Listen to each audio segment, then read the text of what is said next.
Hi, I'm Chris Jube. Welcome to my channel. Let's talk about what a speech and debate family is. I have a big family, if you didn't know that. Now, I've been doing this for over 30 years, meaning I've been coaching speech and debate kids, many of whom are my own children. And I must say, it's been a wonderful life. We've traveled coast to coast. It's just the opportunities to meet new people and enjoy oneself while competing in speech and debate is really, really fun.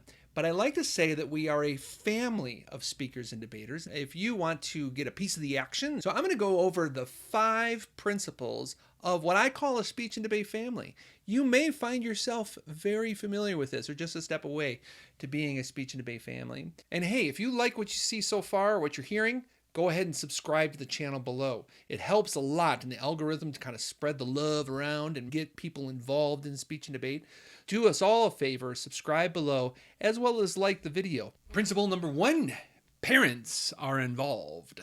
Now, it's hard for me to share with you this first principle without being somewhat critical of traditional education. Now, hear me out. Hear me out. I am not against public schooling. Out of the last 30 years of my teaching career, about 10 years of that has been teaching in public and charter schools. That said, the homeschoolers are getting speech and debate right, especially when it pertains to a family of speakers and debaters. Parents are running the tournaments. They are running the leagues. They are running the show. And the exact opposite is true in a public school atmosphere, where I was the professional coach, I was the paid for teacher, and maybe about 5% of my parents were really actively involved. Most of them were dropping off their kids. I have to be blunt. And I would take care of them and everything, but that was the reality of it. In homeschool speech and debate, the family is involved because the parents are involved. The parents go to club. They help coach their kids. The dinner tables are filled with conversation about what the debate topic is on, and it's all good. It's really a family activity.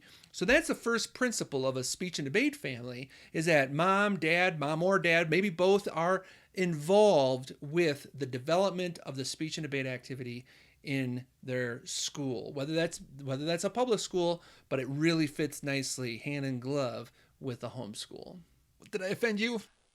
Principle number 2 is that the activity essential. The activity essential. Now, it gets a little confusing. Speech and debate is plural, but I consider it one activity. Just go with me here. It's holistically, this is a speech and debate activity. It's teaching communication skills. It's teaching thinking skills at a level different than anything else. Every family has an activity. If I pry into your family well enough, I know you have your activity. I mean, you're an Awana family, or you're a soccer family, or you're a hockey family. I mean, what the list goes on. A lot of times a family will choose a sport and they'll go with it. Very, very similar with speech and debate. What's nice about it is that the dinner table is filled with discussion about the debate topic. We're always discussing what speeches we could be doing, how we did on the last tournament. All that to say, the activity is what shapes our family, and that's characteristic of a speech and debate family. Principle number 3, closely related, we invest in the activity. Now, like I mentioned, sports are oftentimes the activity of choice in families, and they invest in it. They buy the gear, they buy the shoulder pads and the helmets and the sticks and the whatever they do to kick the ball around the field. They invest monetarily into the activity. The same thing goes for speech and debate.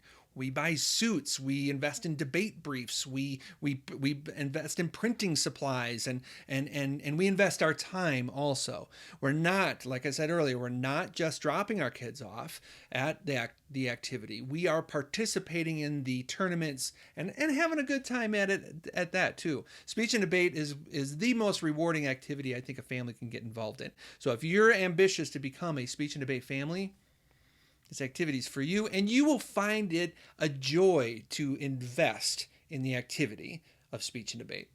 Principle number 4, it's all about love, baby. I don't know if you know, but I've written a lot of books about love. Love in the house. Love in a diet. My wife wrote a diet book called Love in a Diet. Love in the Kitchen, a cookbook my wife wrote too. My wife and I also wrote Love Another Child.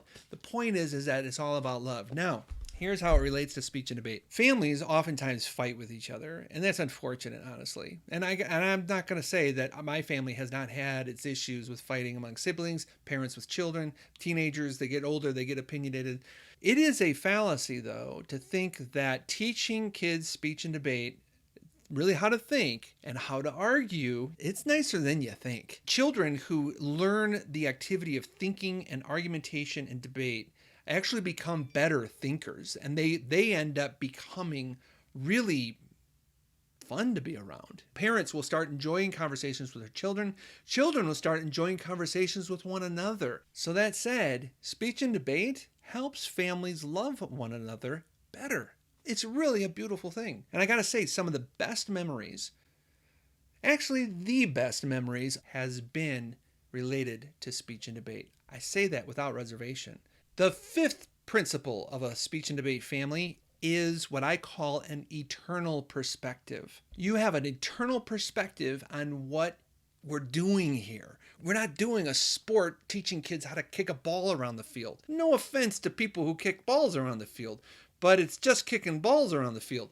But what do you learn when you learn speech and debate? You learn how to think beyond yourself. That's one of the keys of debaters, by the way. You actually become a more understanding person, a deeper thinker. Key to understanding, key to wisdom is understanding. I think there's a Bible verse in there. You are teaching an activity that goes beyond the now and into the future. That's why I call it an eternal perspective. It's not surprising that the homeschool leagues are very Christian in nature, and Christians tend to gravitate to this activity. It isn't gravitating to the activity because they want a bunch of trophies on the shelf. A common theme of many of our tournaments is, hey, it's not all about the trophies, even though that's what we're awarding kids with at the end of the tournament, which is nice. I think this is nice. I've got some nice trophies on my shelf. I got even more upstairs. It's really about the communication skills, the love you share with one another, the good you can give with your God-given talents to the world. That's an eternal perspective. And you know what? That is a perspective that I've been keeping with my family for now 3 decades. And I plan on doing it till I'm dead, really, because it's eternal.